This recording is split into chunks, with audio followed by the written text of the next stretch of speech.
RMG USA. Know every visitor. Jim, welcome. Thank you, Brian. This is your second time back in the hot seat, yes? Yeah, it is. I'm honored. You are the CEO of Response Marketing Group for how long now? I have been the CEO since 2015. This is actually my second tour of duty with RMG. I originally started back in 1994 and was with the firm until 2001 and came back again in 2015. What kind of CEO are you?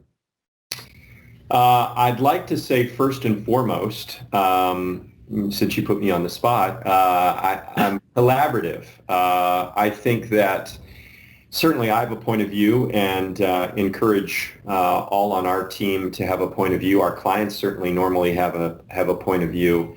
I think that while we would like to be positioned as the experts, and I think that we've got a great track record to be able to say that we are, the reality is when you gather a lot of different folks around the table, you do need to collaborate. And our hope is that collaboration, empowered by the data that we've been working in for a number of years, allows us to really put together a roadmap for our clients. So that's my style, right? Is to focus on letting everyone that has a seat at the table share an opinion. And I'm not, because I'm CEO, at least within the firm, I'm not the one who makes all the decisions or has all the great ideas. When we talk to other clients about what it's like to work with your firm, what is it that you hope they'll say? Well, I think that first off, because we're located in Richmond, Virginia, I think we do hear oftentimes that we're comprised of Southern ladies and gentlemen, and we are respected as a very genteel organization. Folks love working with RMG. We have a very disparate collection of individuals who have core strengths in their particular backgrounds. So whether that's an art designer or a copywriter, whether that's our data analysts, we like to think they're not strictly data geeks. They have a good point of view. They can talk about the football game, or they can talk about building a logistic regression model. But I think at the end of the day, again, kind of my style is collaborative. I think our agency style is collaborative. We love to hear every voice in the room. And I think we've been very fortunate in that we've had a lot of great people over the years, dating back, coming up on 37 years of the organization.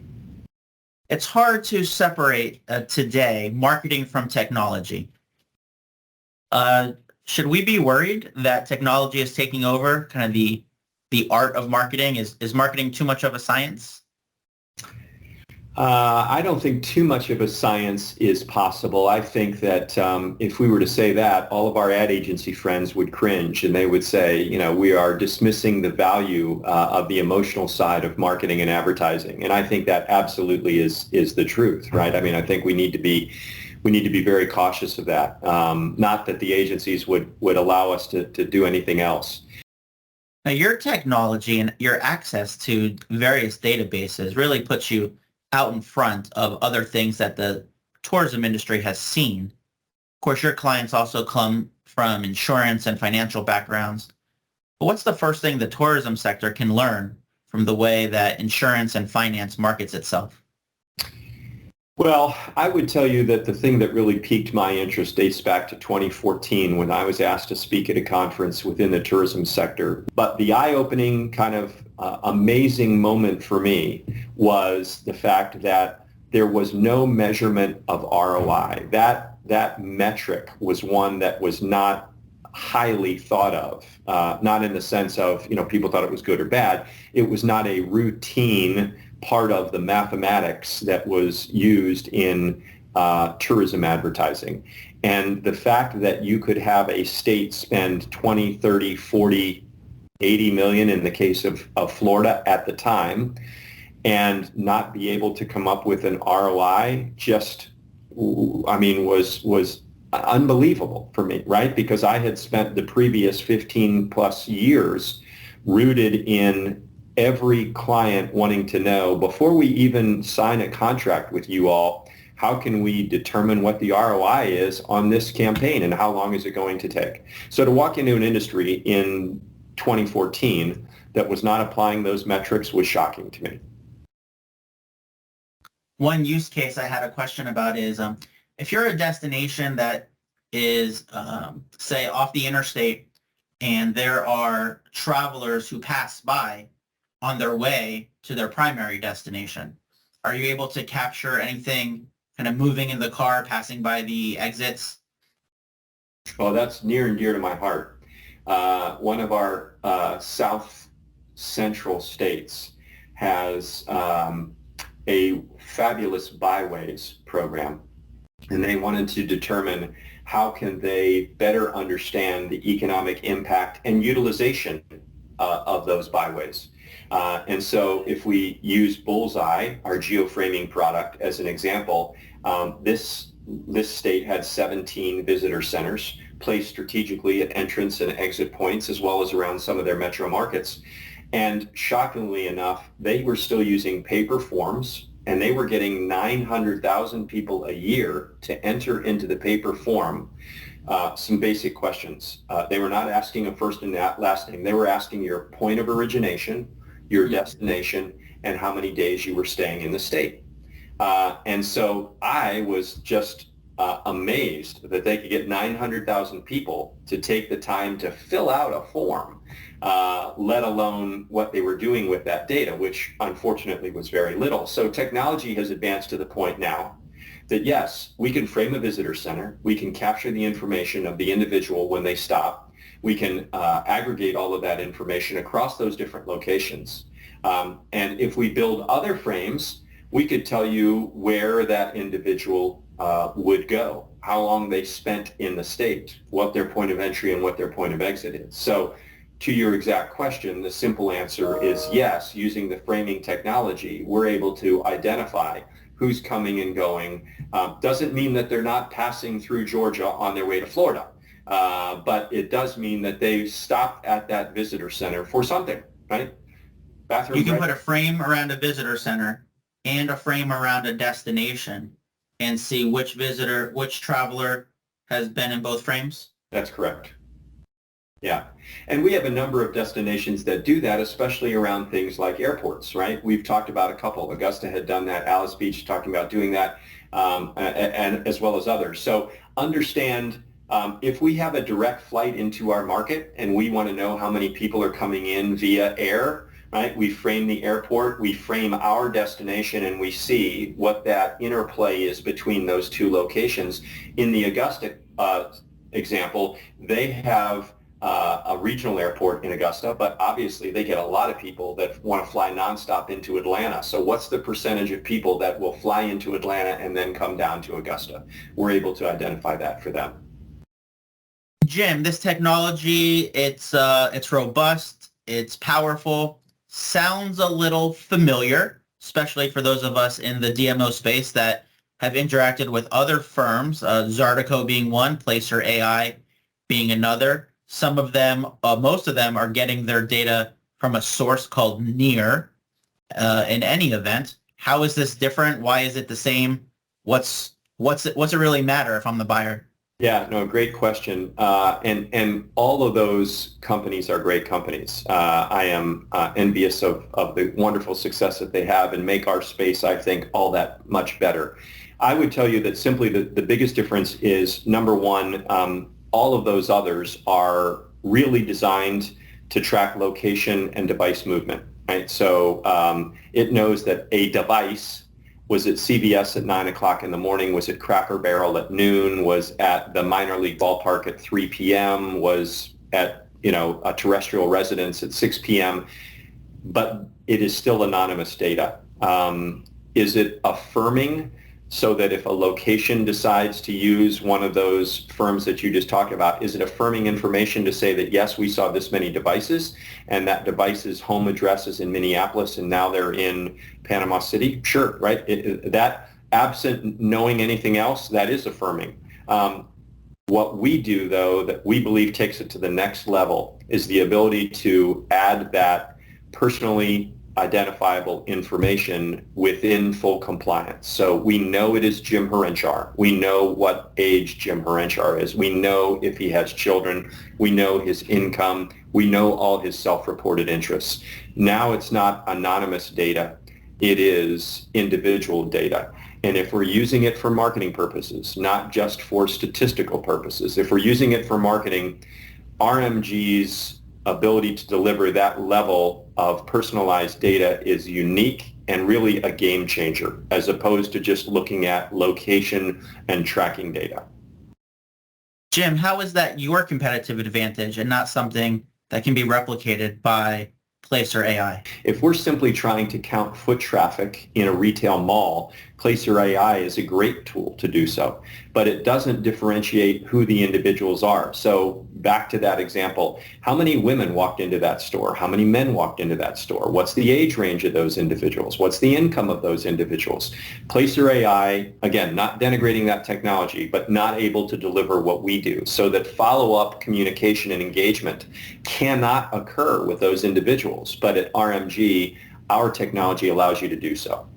I'm thinking that a lot of your friends are ad agency CEOs. This must be true, yes? Yeah, I have a few. Yes, a few in my backyard. And what do they think of this technology? Well, and I'm going to, be very open and honest here. I think there is an element within the traditional agency side that recognizes they serve a tremendous purpose and are highly recognized and rewarded for creative ideas and concepts and the growing of awareness. I think that there is some amount of fear around the accountability to determine whether or not that $50,000 media buy that we did actually performed as we anticipated. Let's use a use case with my friends at Augusta, Georgia, who have a very big event that occurs for about 10 days in early April every year. And we were fortunate to work with their team, who is absolutely spectacular. And one of the things that we were able to identify is what are the key northeastern states where we've got folks coming down from New York, New Jersey, Connecticut, and Rhode Island. They're anxious to get out of that kind of tail end of winter. Spring hasn't fully set in yet. We'd love to go down to Augusta. Who doesn't want to go visit a world-renowned golf event? And so the follow-up campaign logically is, you saw us in the spring, you would love us in the fall, right? So the ability, again, meets all compliance requirements to be able to reach out to these individuals with an email, which we're able to capture from some of our ad technology, such that we can then invite them back to visit again with information on those events. You would love to come to this fall festival or this series of concerts, or whatever is occurring. Unbelievable. Are you suggesting that the technology can identify who is at a golf tournament, allowing the client to retarget the individual specifically? That is correct. So using your mobile device, it's called a MAID, a mobile ad ID, is able to be captured. We have a product that's referred to as Bullseye. It's using geoframing. A lot of people are familiar with the term of geofencing. That's a little bit outdated. The fence tended to be in the shape of a triangle, and anything that walked inside that triangle was captured. We've advanced to the point now where we do a latitude and longitude based frame. So it can be any shape or size. You can have frames inside of frames. When a device walks inside of that frame, we have the ability to be able to identify that mobile ad ID using one of two criteria, which allows us to be fully compliant. So that is, number one, if you have an app open and you have granted location tracking to that app, or you have a browser open and you have granted location tracking, we then have the ability to capture and identify that mobile ad ID. I referenced the fact that we maintain a robust household database of 150 million consumers. And so we will then take that data, match it back to our database. And if we see Jim Harenchar at 123 Main Street, it matches what we have in our database. we then, with an 80% confidence factor, consider that a match. We deliver that back to our client and say, your event that you just had for a day, a weekend, a month, whatever, here is all of the traffic that we saw going in and out of that frame. Currently, I've seen ad technology describing similar to what you were talking about, where you can show 3 ad treatments, and whichever one performs the best, the client can look at that data after the testing phase and say, okay, let's keep the top 2 performing ads and scuttle the third ad. You're suggesting something different. You're suggesting that third ad that originally might have been discarded actually has a place in the market as long as you can target it to those who are engaging with it. Exactly. So, I think one of the things we have to be careful of here is we're using data to make decisions. What we don't want to make is assumptions, right? We were very fortunate to have worked with the Ritz-Carlton, and had you gone back in the early 2000s or even in the 90s and you looked at Ritz-Carlton ad campaigns, they tended to be, fairly generic. Right, might be a 65-year-old couple with gray hair, and they were standing in a luxurious location. You never saw children in a Ritz-Carlton ad, for the most part. Right, I can't say never, but seldom did you see that. One of the things we identified in engagement where we were looking at 3 years of guest data was that 72% of their past guests had a child 17 or younger in the household. So we said, why aren't we doing ad testing with kids on paddleboards, building sandcastles, promoting the Ritz Club campaign, Ritz Kids? And when we did so, we saw a 30% jump in both clicks and opens, but also in bookings. And so it's a matter of being able to use the data. So when I say let's not make an assumption, we have the data, and if we see an empty nester couple, that doesn't mean that they may not bring their grandchildren, so they may be interested in those activities, so we would not want to preclude them from ever knowing about those activities. But I think it's more a matter of aligning our audience and our imagery and our copy and our call to action consistent with what we know and are able to learn from deploying this ad technology. It's clear to see the connection with the ad technology and to the marketing benefits. For clients that are private sector, it's probably an easier yes to not just trial, but also to implement year round. Destination marketing is at a little bit of a higher level, kind of just generating and building awareness, perhaps forming perceptions. How is this most relevant to them? They're not really looking at the bottom line. Well, I think that depending on who you talk to, they're not looking at the bottom line, right? I bet you the COO or the CFO is very much looking at the bottom line. And so, granted, it doesn't happen all that often, thank goodness, but when you see a resort property that turns over or a hotel that turns over, or you see, God forbid, economy and lifestyle impacting events like COVID, having the data, being able to know who your guests are. So if, for example, let's go back to COVID times, right? Certainly when the government was telling all of us we were supposed to stay at home and wear masks and not travel, it didn't matter what type of data we had available. People were not going to be traveling. But how could we identify those that were likely to be some of the first to return? Or we knew that Jim came to your resort property or your destination every year for the last 12 years. I'm willing to bet that when COVID is rescinded, Jim is probably going to be one of our first returnees because we've established clearly that he loves this location and he's likely to come back. And we want to get him back. And if so, I'm going to spend $1 on marketing. I'd rather spend it on Jim based on his past history than on the individual that I don't know whether or not they will come because I don't have any intelligence. This is new or just new to the industry? Not new by any stretch of the imagination. I think what's new is the marrying of having demographic data available, which has been around since the 70s, right? Available from the credit bureaus and those types of sources.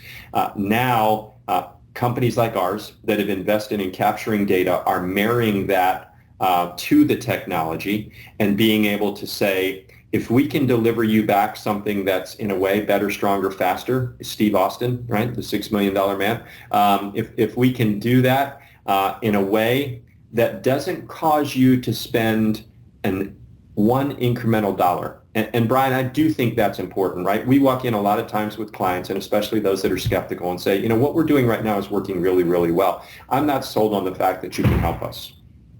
I'm willing to stick my neck out to that individual, and I'm willing to say, look, whatever you're spending in your budget, 100,000, a million, 10 million, I believe that we can get a minimum of a 10% increased return on investment, up to 20% increased return on investment for not one incremental dollar more. And typically I get this, what are you talking about? How can you promise that? The reality is, I may not change a single thing. I may not be able to provide additional information to you that's valuable beyond the fact that we reallocate and retarget the dollars that you're already spending, that 100,000, that million, or that 10 million, into a segment of the population that is going to respond at a greater rate, that's going to lift your occupancy, that's going to increase your attendance, that's going to allow you to be able to go back to your funding sources and say, I did get a greater ROI because now I can target those individuals that I know are interested in my activities. That's wonderful. Well, Jim, sign me up for that CRM database. I want to make sure my name and 300 demographic and lifestyle characteristics are included in it. And let the viewers know they want to see you speak at the next event. They want to learn more about the product and service. What's their option? Where would they find you?